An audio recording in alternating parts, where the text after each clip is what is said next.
El siguiente segmento tiene contenido o opinión. La entrevista en A Primera Hora. Analizamos los hechos del momento junto a sus protagonistas. Muy bien, 8:13 en la mañana, seguimos, gracias por la sintonía. Rápidamente, antes de continuar con nuestro programa, me escribía Jackie a nuestra transmisión y preguntaba si hay algún criterio científico que nos indique si el que sale a las 5 de la mañana a trotar se va a infectar. Querida Jackie, no ese es el tema. El tema no es que quien salga a trotar con las debidas seguridades se va a infectar. El tema es que estamos en restricción, estamos en aislamiento. Ese es el tema. El tema es que hay unas regulaciones y dentro de las regulaciones no se establece que a las 5 de la mañana salgamos a trotar y salgamos a pasear a las mascotas. O sea, quiero que se entienda el punto que planteo. Las restricciones no establecen excepciones en el sentido de que salgamos a trotar o saquemos las mascotas al Parque La Carolina o al parque de nuestro conjunto o al parque de nuestro barrio, no del conjunto, de nuestro barrio. Hay excepcionalidades y no está el trote o el ejercicio matinal de las 5 de la mañana dentro de esas excepciones. Ese es el tema, nos relajamos y nos relajamos mucho. Pero bueno, hablemos con Augusto Tandazo, tiene la gentileza de acompañarnos ahora mismo aquí en nuestro espacio de noticias. ¿Cómo le va, doctor? Bienvenido, buenos días.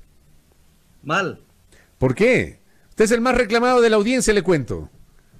Porque hay una estrategia, no es que no hay una estrategia. A ver. Hay una estrategia para destrozarlo al país, para entregarlo a las transnacionales. ¿Por qué lo dice? Para meter la patria. Mientras la gente está dormida mirando un señuelo, ellos no dejan de caminar en su proyecto. No es que no son claros. Lo que pasa es que la política hay que saberla entender. Le voy a poner un ejemplo. Todo el mundo se volcó al decreto 883. Pero mientras la gente peleaba por eso, el ministro de Energía de ese entonces seguía caminando con su proyecto de privatización de la refinación. Entonces lo del decreto 883 era para nada más tener como puente en mejorar los ingresos del Estado, pero que se entrega la refinación a las transnacionales, se entrega. Por eso acaban de contratar hace exactamente 4 o 5 días, acaban de contratar la empresa que valore los activos de Petroecuador, que es la empresa española Dove and Phelps, para que valore los activos, y un consorcio nacional, Consorcio Acurio, para que también valore terrenos, edificios, construcciones, estación de servicio y depósitos de pesca artesanal. O sea, ellos tienen un plan y van caminando. Lo que pasa es que lo van morigerando. Por ejemplo, aparece como que no están en nada. Pero, por ejemplo, la ministra de Gobierno es muy astuta. O sea, no es que se contradice, sino que apriete el acelerador, baje el acelerador, nuevamente apriete el acelerador y ahí va morigerando con la amenaza a la Asamblea Nacional de la Muerte Cruzada. O sea, ¿usted no cree que lo del viernes en la noche fue un anuncio que luego lo modifica el lunes? ¿Usted no cree que fue un cambio de forma de pensar? La estrategia, cuando hay un partido de fútbol, no sale un equipo y siempre ataca, ataca, ataca. Hay veces en que se repliega, otras veces se ataca, otras veces repliega. O sea, hay estrategias, sí hay estrategias. Yo le pido que mire esto, por ejemplo, por la pantalla. ¿Esto de cuándo es? Esto es del 12 de abril.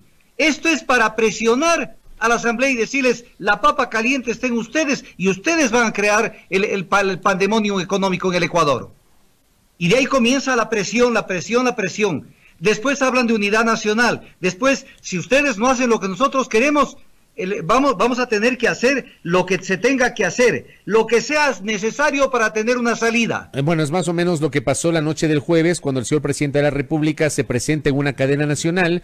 En esa cadena nacional el presidente Moreno anuncia el envío a la Asamblea de los proyectos urgentes en materia económica, dice que el diálogo continúa. Yo he planteado públicamente y he preguntado a todos a legisladores de todas las bancadas y me han dicho que no hubo diálogo previo, pero el presidente decía, vamos a continuar con el diálogo. Había señalado que esa es la manera de incorporar observaciones y a renglón seguido dice algo casi parecido como si no ayuda no estorben, más o menos así, doctor Tandazo. A ver, pero usted no incluye dentro de lo que está diciendo lo más importante. ¿Qué cosa? Jimena Peña, coordinadora del bloque de Alianza País, dice que no ha existido un acercamiento del Ejecutivo a la bancada legislativa para abordar la propuesta. Eso nos dijo ayer aquí en entrevista con nosotros, así fue. Ya, pero además, mire lo que dice Jimena Peña, esto entre líneas. Recordó que uno de los problemas que originó el proyecto de crecimiento económico fuera negado y archivado en noviembre pasado fue la falta de coordinación del Ejecutivo con la Asamblea. Entonces, y lo mismo Litardo también, a veces saca un poquito el cuerpo, luego retrocede, se baja los pantalones, se los vuelve a poner. Pero el tema está allí, el tema es que no hay diálogo, porque además es una medida absolutamente inconstitucional, que además es una tomadura del pelo. Pero a mí me queda claro, doctor, después de conversar ayer con Jimena Peña en este espacio y después de escuchar las últimas declaraciones del presidente de la Asamblea, a mí me queda claro que no hay ningún tipo de articulación entre el gobierno y la Asamblea, o entre el gobierno y su bancada, entre comillas, y pongo el su bancada entre comillas, porque está claro que esa bancada está desarticulada y que no responde a los intereses o necesidades del gobierno. Es que ya le faltaron al respeto desde el mismo día en que lo eligieron a Sonnenhorstner. ¿No ve que la bancada le pidió al gobierno, que era una cuestión lógica, y le dijo, nosotros ganamos las elecciones, tiene que usted escoger un vicepresidente de nuestra bancada? Y el otro vino y escogió de lo que le sugirieron del lado de la ultraderecha. O sea, ha habido una desconexión total, son alzamanos. Pero eso se va a romper en algún momento. Se va a romper. Pero encima de todo nos toman del pelo, pues, Fabricio. Ley orgánica de apoyo humanitario. ¿Para qué? Para despedir solamente en contratos ocasionales 181,000 personas. ¿Y eso qué es? ¿Apoyo humanitario? Pero además no se da cuenta esta gente que el momento que despiden gente, esa gente deja de consumir, dejan de pagar tarjetas de crédito y están creando problemas colaterales a la economía. Entonces viene el problema, que hasta cuándo, padre Almeida, hasta cuándo le siguen entregando la cristalería a este gobierno que lo único que ha hecho es romper cristales. Y la Asamblea Nacional medrosa, yo hablo castellano, una Asamblea Nacional que le tiemblan los pantalones, cuando yo ante la primera amenaza que me tiró, el gobierno tenía que haber salido y ponerlos en su sitio. Es otra función del Estado. Doctor, y hay que respetar. Doctor, yo sí quisiera, y apelo a su conocimiento de los temas hidrocarburíferos, usted maneja muy bien los temas petroleros. Hace minutos, el colega Milton Pérez escribe en su cuenta Twitter que el ministro de Energía, René Ortiz, ha anunciado esta mañana que el gobierno ecuatoriano está analizando cambiar de crudo marcador, o este referencial que tenemos, que es el WTI, que sirve de referencia para el crudo de Estados Unidos y también para nuestro crudo, cambiar del WTI al Brent, que ayer no se cayó como sí se cayó el WTI. Le pido que nos explique qué implicaciones tiene este anuncio que ha hecho esta mañana el ministro René Ortiz. Es una viveza de conejo. Nosotros que alguna vez hicimos cacería, el conejo es un animal que pasa por un sitio y vuelve a pasar por el mismo sitio y es cazado. Es una viveza de conejo. O sea, el Brent es otro crudo y va a otro mercado. El Brent fundamentalmente va al mercado europeo. O no sabe, lo cual también yo puedo creer que no sabe, porque no crea que es una maravilla. Que habla pausado y bonito es otra cosa. Pero ahí no está el tema. El tema está en que hay que hacer una especie de fuerza mayor con la producción petrolera, hay que declararla en fuerza mayor y parar la producción petrolera. ¿Cuánto tiempo? Un mes, mes y medio, que además está parada pues, con el tema de los oleoductos. Nada más que mantener ese paro, porque eso es un apagado gradual de pozos y luego vendrá un encendido técnico gradual de pozos. Hasta en todo nos mienten, Fabricio. Nos dan a entender que si se para la producción, después ya no se podría volver a renovar la producción. O sea, hay que parar la producción. Pero además, quiero explicarle esto que es importante. No se ha caído el precio del petróleo. A ver, cuéntenos, ¿qué pasó ayer, doctor? ¿Qué fue lo que pasó ayer? Ya. Se cayeron los contratos a futuro. Los contratos que vencían hoy para ser entregado ese crudo en mayo. Los contratos de ayer 20 de abril, que son entregas en mayo. En mayo. El crudo WTI hoy, que estamos hablando usted y yo, 21 de abril, el crudo WTI está en $16.07. Se cayeron los contratos, se cayeron los especuladores. Se cayeron los que vendieron el contrato a futuro. ¿Por qué? Porque se llenaron los stocks. Porque cuando el precio cae, ellos llenan las reservas estratégicas. Estados Unidos tiene más o menos 600 millones de barriles almacenados. Importan alrededor de 6 millones de barriles diarios en circunstancias normales. Ahora están en circunstancias anormales porque cayó el consumo. Entonces, ya no tienen dónde almacenar más petróleo barato. Es cuestión de esperar unos pocos días y ver cómo se viene el tema de las entregas en junio. ¿Por qué, por ejemplo, las entregas el crudo Brent está negociado para entregas en junio y el crudo Brent no ha caído? Porque todavía hay un mes para saber qué pasa. Y ese crudo está en $24. ¿Y por qué ahora quieren hacer esto? ¿Por qué quieren cambiarle WTI al Brent?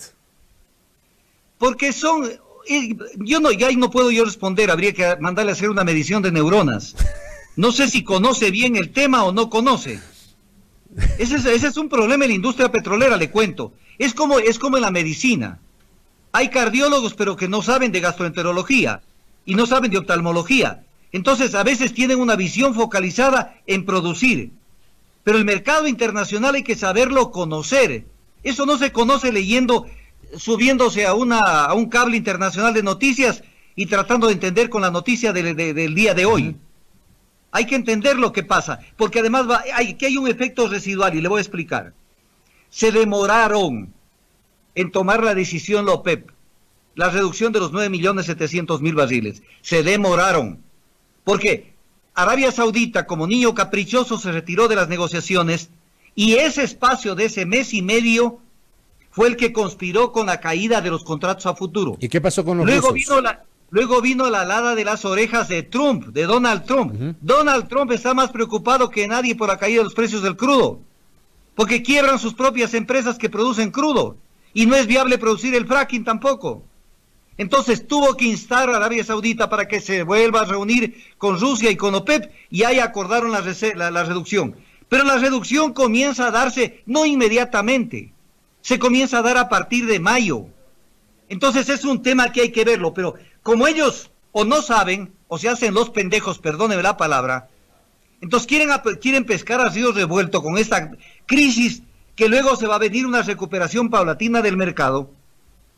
Quieren pescar a río revuelto para aprovechar la ocasión y darle una puñalada a la gente, eliminando el subsidio a los combustibles. Antes de hablar de los subsidios, que creo que hay que hablar de eso, pero ¿qué le hace pensar o por qué dice que va a haber una recuperación paulatina?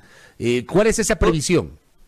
Porque hay un compromiso de reducción de la producción petrolera que va más o menos ir acorde con la contracción de la demanda. Arabia Saudita está de acuerdo, Rusia está de acuerdo, Estados Unidos está de acuerdo con eso. Ya aprobaron, no es que está de acuerdo. Ya, de acuerdo. Ya aprobaron un calendario. Entonces con eso habrá una recuperación de los precios. Tiene que haber una recuperación de los precios, porque también puede darse el tema inverso, que todo el mundo diga, a mí no me conviene que me paguen petróleo a un precio menor que los costos de producción. Paro la producción petrolera y se invierten las cosas a llorar y me van a tener que pagar $200 por un barril. Si el tema es quién cede primero.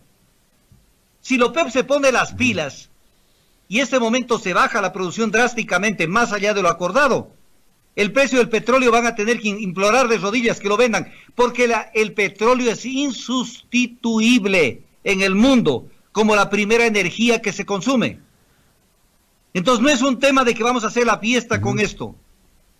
Y entonces aprovecharse del momento que los precios están bajos, dice, es el momento histórico. Eso le iba a preguntar, y yo hacía una reflexión antes de dialogar con Augusto Tandazo, yo hacía una reflexión respecto de lo que pasó en octubre, esos 12, 13 días tan complejos de octubre, la decisión inicial del gobierno de eliminar los subsidios, luego la derogatoria de ese decreto ejecutivo y el anuncio de que iba a empezar un proceso de socialización para ir a la focalización de los subsidios. Bueno, han pasado 6 meses desde aquellos episodios de octubre. El tema es que ayer el ministro de Recursos Naturales No Renovables dice públicamente en una entrevista con Ecuavisa de que este es el momento adecuado para eliminar los subsidios de los combustibles. No ha habido otro anuncio, el presidente ayer no se refirió al tema, pero le pregunto yo a Augusto Tandazo, ¿Es así? Ese es el momento para hablar de ese tema. A ver, ¿por qué tiene contratado con Duff and Phelps de España la valoración de los activos de Petroecuador? ¿Por qué tiene contratado? Porque tienen listo para que les digan en el corto plazo cuánto es lo que valen esos activos para traspasarlos al sector privado. Pero es que lo que pasa es que la gente no tiene memoria. En la página oficial del Ministerio de Recursos Naturales constaba el tema de la refinería Esmeraldas, donde dice que el inversionista tendrá el compromiso de vender los combustibles a precios basados en el marcador del Golfo de México. O sea, van a entregar las refinerías ahora, quieren entregar ahora que el precio está bajo. Y ojalá ellos, como no piensan en el país ni en los intereses del país, quisieran entregar ahora. Ojalá se mantenga la crisis del precio para entregarlo. Después que se recupere el precio, ya es problema de los ecuatorianos, tendrán que pagar los combustibles a precios internacionales, porque el precio se va a recuperar. El precio de los hidrocarburos es algo fluctuante a través de la historia. En el 2008 estuvo en 147 y en el 2011 estuvo en 120. Si se ponen $120 en algún momento, el precio del crudo, Fabricio, debería estar en $200 o más. Lo que pasa es que han manipulado el precio durante estos años, manipulando, controlando la oferta, sobreproduciendo por presiones de Estados Unidos, porque no ha habido contracción de la demanda. La demanda se contrae a partir del tema del coronavirus. Entonces, preparan el terreno para entregar las refinerías y después ya está eliminado, ya está indexado. Contratos que vencen en 30, 40 años. Entonces, es una zapada, pero una zapada desleal. ¿Qué va a pasar, por ejemplo, si le tomamos la palabra al ministro de Energía, René Ortiz, de que este es el mejor momento para eliminar los subsidios por los por los precios bajos? Digo, ¿qué va a pasar si ocurre eso? ¿Y qué va a pasar si al día siguiente, después de un mes, los precios se disparan? A ver, ¿qué va a pasar? Le pongo 3 escenarios. Que volvamos a $55 el barril, que más o menos lo tenían acordado en el mercado internacional. Con eso, tienen que subir el precio de la extra, del diésel y del ecopaís, más o menos a $2.50. Si el precio se dispara como se disparó en el 2011 a $120, tendrán que pagar por la extra $6. Y por el ecopaís lo mismo, y por el diésel lo mismo. Y si el precio se llega a disparar a $147 como se disparó en el 2008, tendrán que pagar $8 por la extra y $8 por el diésel. Pero ya después ya no estará René Ortiz en la cartera ni Lenín Moreno de presidente. Y ya se habrá entregado la refinación al sector privado. Ellos están trabajando. El Fondo Monetario hace el juego para que los servicios públicos se conviertan en negocios a favor de las transnacionales. Es un juego que ellos lo están haciendo. Ellos cumplen ese papel. Llego, trabajo, cumplo mi objetivo y me voy. Y lo dejo jodido al país los próximos años. Pero además, eliminar los subsidios. O sea, lo ponen como el pecado más grande. ¿Y qué fue la securitización de la deuda? ¿No fue un subsidio al sector privado de $1.400 millones dólares? En el gobierno de esos del años, Hurtado. que son mucho más que ahora. ¿Y el salvataje bancario no le costó acaso al Ecuador $7.000 millones? En el año ¿Y eso 99. qué fue? ¿Un subsidio al sector privado? ¿Qué creen, que somos pendejos? Y entonces de pronto aparecen con que van a ir a la eliminación del subsidio. Es una viveza. Todo es una tomadura del pelo. Hay que ir en algún momento. Del pelo. Hay que ir en algún momento, doctor Augusto Tandazo, a sincerar los precios de los combustibles. Hay que hacerlo. A ver, yo creo que en algún momento habrá que hacer incrementos paulatinos, medidos. Por ejemplo, en este momento de una crisis económica tan salvaje. No hay cómo. Mover los precios sería una estupidez. Claro, no hay cómo. Medidos, graduales.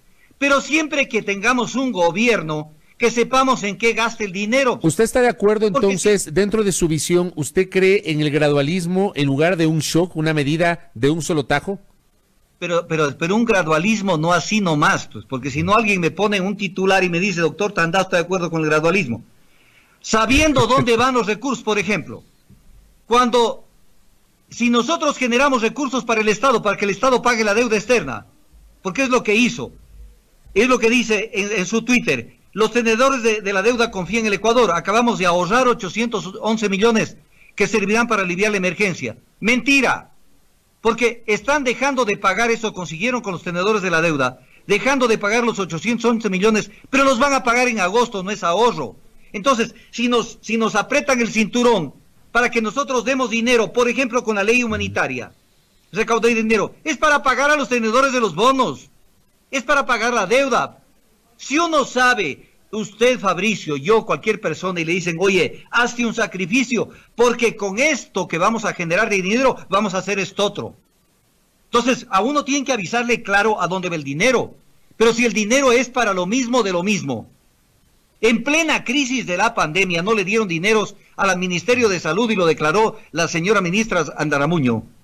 Y además anexó el certificado del director de financiero del ministerio diciendo que no le habían hecho ninguna asignación presupuestaria hasta el 21 de marzo. Y estaban juntando los billetes para pagar la deuda, una deuda que estaba depreciada, Fabricio. Que aquí quiero hacerle una explicación al pueblo para que entienda lo siguiente. Por un lado le muestran una banderita, ¿no? Le muestran una banderita y le dicen, verás que el riesgo país sube. Y ya subió a 100 puntos, 300 puntos. Y amanecimos con un nuevo riesgo país. Entonces la gente se asusta y viene el discurso. Como estamos en un riesgo país, tenemos que ir a la monetización de activos. Claro, a comerse la plata vendiendo los activos del Estado. Pero mientras sube el riesgo país, que además lo fijan las mismas empresas vinculadas a los tenedores de bonos, mientras sube el riesgo país, cae el precio de la deuda. Entonces, valía el 100% de la deuda de los 324 millones, .6 que pagaron. No valía, calculado por mucha gente y por mucha información que se tiene, valía alrededor de más o menos el 35%. Se puede citar y sale como... Alberto Acosta Burneo a tomarle del pelo al país, a decir que esos papeles valían el 95%. Por Dios, no somos imbéciles en el Ecuador. Se puede calificar, doctor, se puede calificar como un logro. Se puede decir que es un logro el que los tenedores hayan aceptado diferir por 4 meses el pago de los intereses de los bonos. No es un logro porque igual les vamos a pagar en agosto y para eso quieren estas dos leyes, para juntar plata para pagarles en agosto. O sea, ellos siguen el recetario del Fondo Monetario Internacional. Y el culpable de que sigamos, aquí viene un tema que es de fondo. Cuando vino las protestas de octubre, la protesta era por el modelo, no era solamente por el decreto 883, era por las políticas de ajuste que se habían acordado con el Fondo Monetario Internacional. Se metió en la mitad del camino la CONAIE y negoció la derogatoria provisional del decreto 883, que era una cuestión dentro de todo el esquema, pero le dieron el oxígeno necesario para que el gobierno vuelva por sus andanzas. Esa protesta tenía que terminar con que el Ecuador se divorcie del Fondo Monetario Internacional, como lo han hecho otros países. Oiga, doctor. Mire, Argentina, por ejemplo, Argentina le hizo un parón de carro fuerte a los tenedores de la deuda y a toda la gente que deben. Este año y el próximo no vamos a pagar un centavo. Por ejemplo, tenemos que hablar claro de que no se va a pagar, pero ellos están vinculados de alguna manera con todo este esquema. Pero en el caso de Argentina, doctor, en el caso de Argentina que usted cita, es verdad, Alberto Fernández dijo y le dijo al Fondo Monetario que no había un solo peso, palabras del presidente, para pagar, pero ayer Diario El Comercio saca una nota que dice: Argentina recibe negativa de acreedores a su oferta de reestructuración de la deuda. Digo, eso a uno le podría hacer reflexionar de que tras cuernos, palos, ¿o no? A ver, esa es la estrategia de la política. Primero tiene que usted saber con qué camiseta está. Si tiene la camiseta del Ecuador, tiene que primero comprarse, si es posible, 2 o 3 correas para abrocharse bien los pantalones y saber discutir y pelear. Pero si usted a la primera brizna, al primer soplido, usted se vuelve a bajar los pantalones, usted tiene que contestarles y decirles: sí, señor, vamos a llegar a un diálogo de sordos porque tampoco tenemos para pagarles. Mire, por ejemplo, el Ecuador. Si hacemos una radiografía, reducción de la inversión pública, que ha traído como consecuencia eso y el desbarajuste de la economía. 62% de la fuerza laboral del Ecuador en el desempleo, en el subempleo y en la informalidad, que hoy creció con la pandemia. Crecimiento de la pobreza. Un país sin reservas internacionales ni ahorros para enfrentar la crisis. Una asfixiante y creciente deuda pública, porque fíjense, presupuesto del 2020, 12.000 millones constaban como deuda para este año. o sea, vivir en base a la deuda. Se les cayó la producción petrolera cuando debían estar produciendo 740,000 barriles. Estaban produciendo 540,000 barriles. ¿Por qué? Para bajar la producción y de esa manera poder entregar los campos bajo el mentiz de que hay ineficiencia. Y liquidez fiscal. Estamos viviendo prácticamente, el país está insolvente. Y en medio de la insolvencia, a pagarle a los tenedores de la deuda. Entonces, cuando vemos esto, y empresas que esto no lo ven, esta cifra...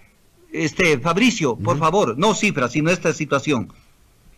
La gente salió de diciembre, como todos los años, no este año, totalmente endeudada con tarjetas de crédito, porque sí se acuerda usted, compre hoy y pague en marzo, compre hoy y pague en abril. Claro, difiere los pagos 4 meses, 3 meses. Y ahora ¿con qué pagan? Y con la amenaza de que todo el mundo se va a la calle. Y además, una medida absolutamente inconstitucional, que esto es una cosa que hay que decirlo, o sea, presionan porque salga la deuda, porque salga se apoyen estas leyes que pretenden que se apruebe. Pero es absolutamente inconstitucional. Le leo el artículo 328 de la Constitución, la parte pertinente. No se me demore mucho que yo estoy pasado, ¿ah? No, usted siempre está pasado, pero en bien. Pero pasado de peso. El pago de remuneraciones, norma constitucional, el pago de remuneraciones no podrá ser disminuido, salvo con autorización expresa de la persona trabajadora. Entonces, cuando usted tiene esto, primero le dicen que cada función del Estado tiene que decidir qué hace con los salarios. ¿Acaso que las funciones son independientes de la Constitución? Todas las autoridades y todas las funciones y todos los órganos de control están sujetos a la Constitución. Y decir Lenin Moreno, por ejemplo, los funcionarios, esto lo dijo en la cadena de ayer, los funcionarios públicos no podrán volver a ganar lo mismo que antes, violación de la Constitución.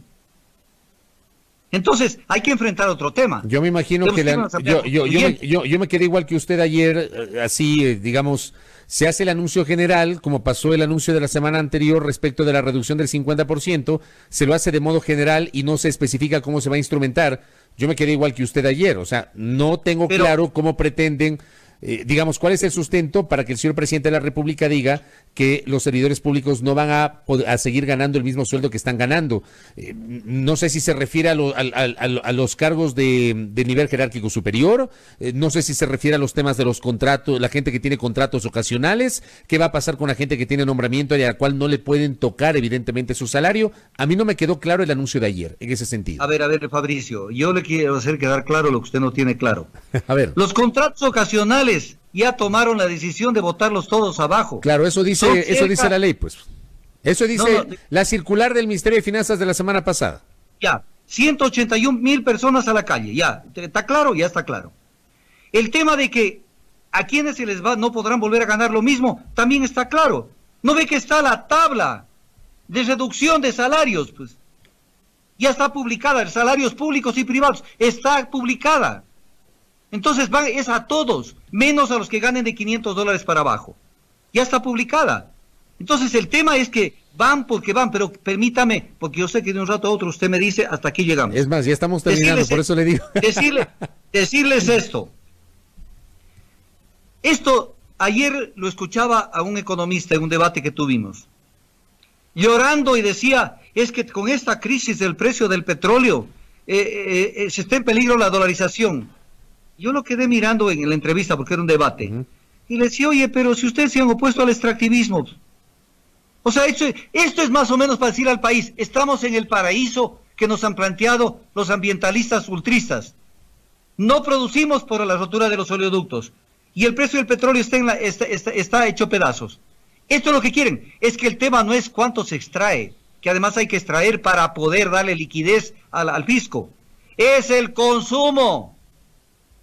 Y no terminan de entender, es el consumo, porque querramos o no, vamos a la estación de servicio a cargar combustibles. Y entonces la gente no tiene claro nada de nada.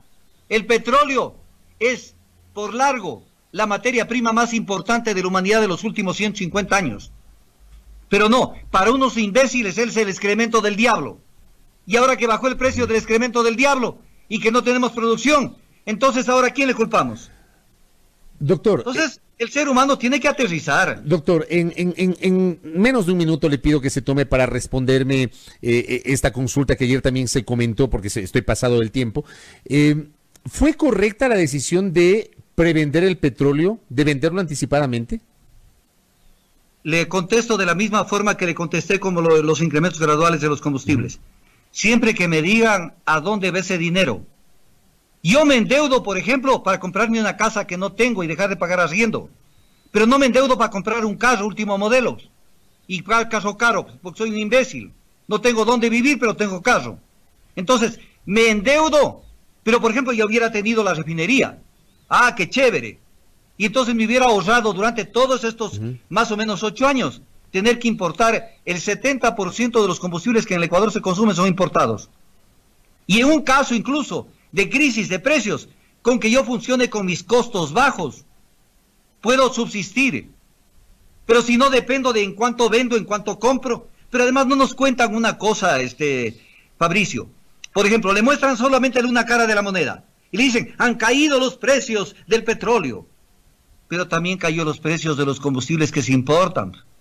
Porque eso es una relación directa. Claro. El precio del petróleo cae el precio de los combustibles. Entonces nos hemos ahorrado una cantidad de plata. Y también nos hemos ahorrado una cantidad de plata en importación de combustibles porque el consumo cayó al 20-25%. Entonces hablen claro. Pero no, es que ellos el objetivo no es hablar claro, sino lograr imponer el modelo del Fondo Monetario y después irse a vivir en Mallorca. Yo hablo claro, eso es castellano. Correcto.